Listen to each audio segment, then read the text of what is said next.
The story begins with a man named Gilbert, who comes to court for a hearing. He has committed fraud with bank checks, and because of that, he is sentenced to 18 months in prison. Gilbert goes to jail, but only 6 months later, he escapes and crosses the border into Canada. Reaching Canada, he looks for a job selling ice cream. But before he can get the job, he is asked to show his identity card. Gilbert has no such card, so he walks away in disappointment. On the road, he spots a beggar.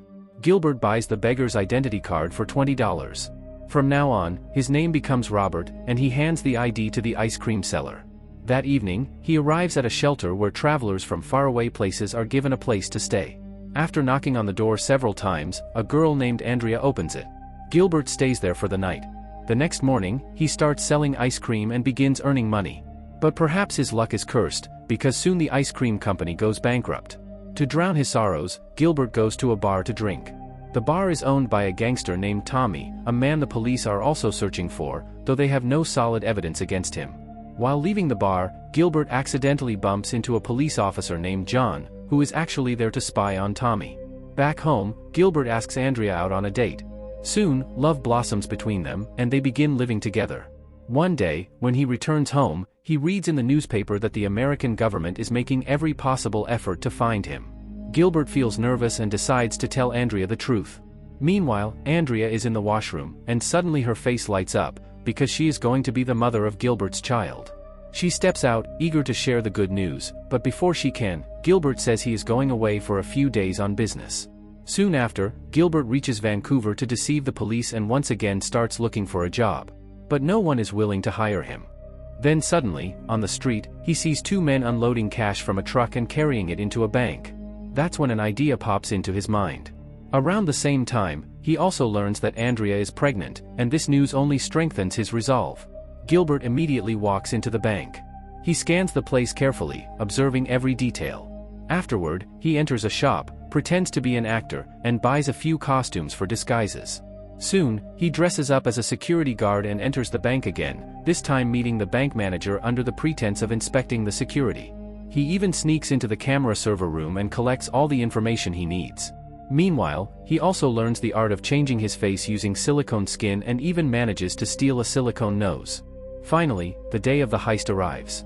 Gilbert, in disguise, walks into the bank to pull off his very first robbery. He approaches the clerk's desk and slips her a note that reads, "Don't scream." Then, showing her the gun hidden in his pocket, he orders her to hand over all the money. Terrified, clerk gives him the cash. But Gilbert has no place to put it. So, the clerk stuffs the money into her purse and hands it to him. At that moment, Gilbert's fake nose begins to peel off, threatening to expose him. Somehow, he sticks it back just in time. Once the job is done, he returns the costumes to the shop and stashes all the cash into a suitcase. He rushes to the airport, but here a new problem awaits.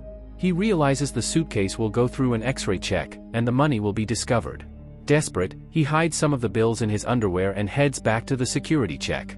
Soon, he finds out that domestic flights aren't scanned with X-rays anyway. When Gilbert finally returns home, Andrea is waiting for him with eager eyes.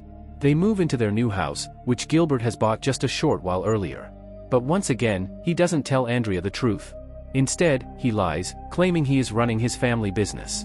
Meanwhile, the police begin their investigation into the robbery. Detective Hoffman suspects that gangster Tommy is behind it. Officer John, on the other hand, tells the police commander that Tommy should be arrested and he asks for permission to arrest Tommy, but once again the police have no solid evidence. That means John must investigate on his own and uncover the truth. Meanwhile, Gilbert needs more money to pull off bigger heists. So he goes to Tommy's bar to meet him.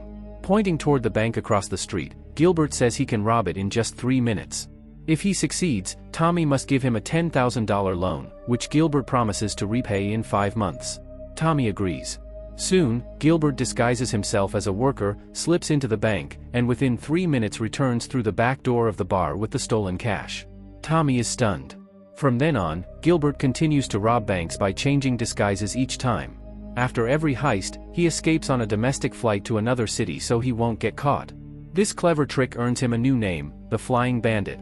By now, he has robbed around 36 banks. He grows so wealthy that he buys several luxury cars and expensive watches, keeping the rest of the cash locked away in his vault. Soon, he begins mingling with the rich. After paying back Tommy's loan, Tommy offers him a new target, a jewelry store. But on the other side, John is still determined to catch Tommy. He names his operation Project Cafe, and his team starts tracking Tommy's every move and every meeting. John first makes a plan to capture Tommy's trusted men, Bishop and David. They also have photographs of Gilbert, but they still don't know who he really is. Back at home, Gilbert is caught off guard when Andrea suddenly enters his room. On the bed lies a pile of money scattered everywhere. Andrea demands to know where all of it has come from. Gilbert finally tells her the truth, that he robs banks. Andrea, shocked, tells him to prove that he never hurts anyone during his crimes. The next morning, Gilbert takes Andrea with him. Right before her eyes, he robs a bank. Andrea is left speechless, astonished by his skill. Within moments, Gilbert brings the stolen money and places it into Andrea's hands. Back at home, Andrea makes Gilbert promise that he will never get caught and that one day he will leave this life behind. Meanwhile, outside Tommy's bar, John keeps a close watch. Gilbert arrives to meet Tommy, and together they begin planning another robbery. This time, Tommy orders Bishop to accompany Gilbert during the heist. A little later, when Gilbert goes to the restroom, John comes inside. He warns Tommy that soon an arrest warrant will be issued against him. When John sees Gilbert, he grows suspicious, because Gilbert still has traces of silicone on his face. Later, John begins calling all the costume stores in the city to investigate. That night, he suddenly receives an emergency call from the police station. They've arrested a man for drunk driving, and that man turns out to be none other than Tommy's trusted goon, David. Under pressure, David reveals everything about Gilbert. He tells them that Gilbert has been living under a false identity as Robert, and that he himself is the flying bandit. David also discloses that Gilbert is preparing for a major heist. With this information, John rushes to the robbery's location, eager to finally crack the case. He first questions the shopkeeper who sells Gilbert his disguises. Then he alerts the local police, warning that a robbery is about to take place today. Soon, police officers are stationed outside every bank in the city. Meanwhile, Gilbert and Bishop disguise themselves as camera repairmen and begin their work, completely unaware that the police are already watching them. Gilbert enters the jewelry store and orders the shopkeeper to fill a bag with all the jewels. Bishop stands guard at the door, until he suddenly spots John approaching. In a panic, they flee, barely escaping the police's eyes. But in their hurry, Bishop accidentally leaves his weapon inside the store. The police continue chasing them, but because they are wearing normal clothes, it's difficult to identify the real thieves. But John is very clever. He suddenly pulls the fire alarm and chaos breaks out in the mall. People panic and run in every direction. In the rush, he spots Gilbert and Bishop, quickly sending his men after them. But in the end, both manage to outsmart John and escape. Later, Gilbert calls Andrea and tells her to pack everything, they are leaving tonight. Bishop, meanwhile, returns to Tommy's bar. When Gilbert reaches home, he finds Andrea doubled over in pain. The baby is coming any moment. Without wasting time, Gilbert rushes her to the hospital, where Andrea gives birth to a baby boy. At the same time, the police raid Gilbert's house, but it's empty. Clever as ever, Gilbert has already moved to another place with Tommy's help. Meanwhile, the police begin investigating the weapon left behind in the shop.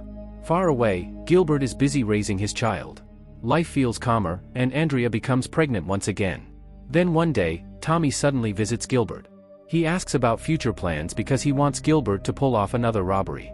But Gilbert refuses. After Tommy leaves, Gilbert checks his savings and realizes the money is almost gone.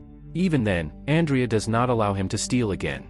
The very next morning, while Andrea is still asleep, Gilbert quietly writes a goodbye note and leaves the house. When Andrea wakes up, she realizes he is gone. Just then, the phone rings. It's John, asking if Gilbert is home. Andrea tells him no. John immediately contacts all the airports, but nothing turns up. By coincidence, he notices an advertisement in the newspaper for an airline they had overlooked. The team quickly begins checking that flight. Meanwhile, Gilbert is in a hotel room, preparing for his plan. Suddenly, Andrea calls. Once again, Gilbert lies, telling her to meet him at the airport at 5 p.m. After that, he disguises himself like before, robs a bank, and fills his bag with cash. But as soon as he steps out, he swaps the clothes with someone else, and the police catch that man instead. Gilbert seizes the opportunity and slips out.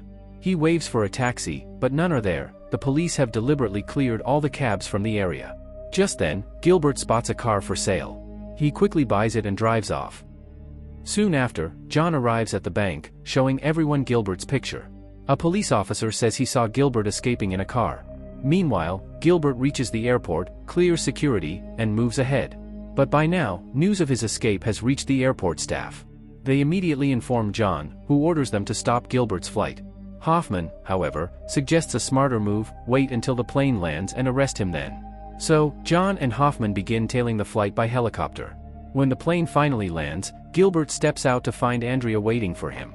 But in an instant, police cars surround them from every side. Gilbert is arrested on the spot. John interrogates him, while Andrea burns with anger. She had warned him never to steal again, yet he disobeyed, and now she learns that she doesn't even know his real name. Furious and betrayed, Andrea divorces him. Later, Tommy comes to see Gilbert. With a cruel smile, he reveals that he himself gave testimony against Gilbert to the police. At last, Gilbert is sentenced to 20 years in prison for robbing 59 banks. The story ends here.